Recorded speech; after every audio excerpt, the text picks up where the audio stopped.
unless you're educated at a university in a master's or PhD program, or if you happen to find a supervisor who is more mature and has a lot of clinical experience, the therapists are they go from one workshop to another. They pick up a little technique here, a little technique there, and I get so many people coming to see me who'll say, "Oh my gosh, this is so wonderful. You ask questions, you interact with me. I feel you understand. Come on." But the education is of therapists. Because this is basic therapy skills that are not taught. Not taught because there's no time for it. If you get a master's degree, you get a few courses with about different models of therapy, and if you have to do 20 hours of practicum for 2 years.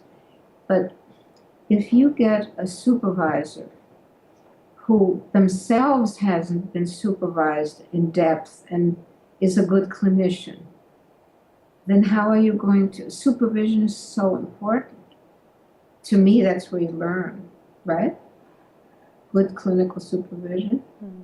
So each generation of therapists here, I find, is getting less and less education, and so the supervision gets more and more watered down. Very many people I have talked to describe how much they learned sitting behind the mirror and watching therapy, and that's or watching videotapes. And who's got time for that? If I advertise a program now for it, I used to have programs like that going all the time at ICF, but since people have to work hourly wages, they can't afford it. I was at the meeting I was talking about yesterday is at the Family Therapy Training Institute. Insu's daughter gave some money to, donated some money to there because Insu worked there, and she's an honored person there. And Sarah Berg gave them a stipend, and so they were meeting with me and some other people about starting a certificate program.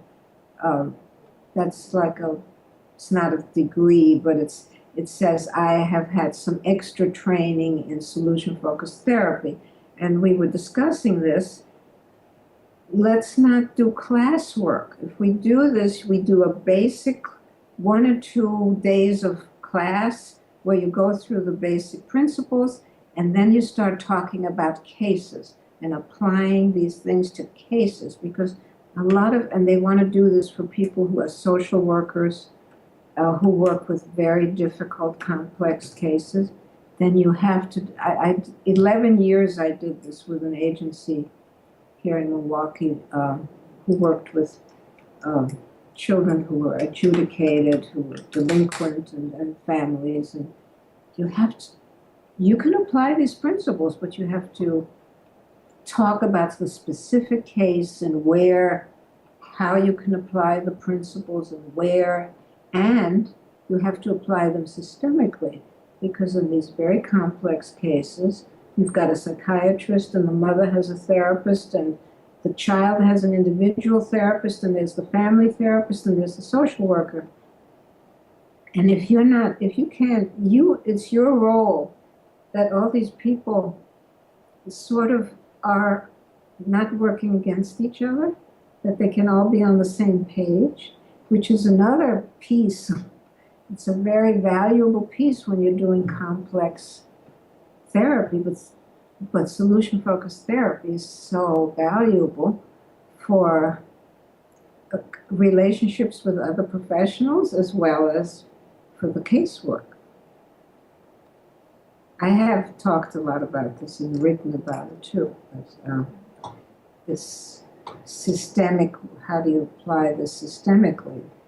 It's such a wonderful way of thinking because it works not only with clients but with colleagues, to be diplomatic or a little bit strategic at times.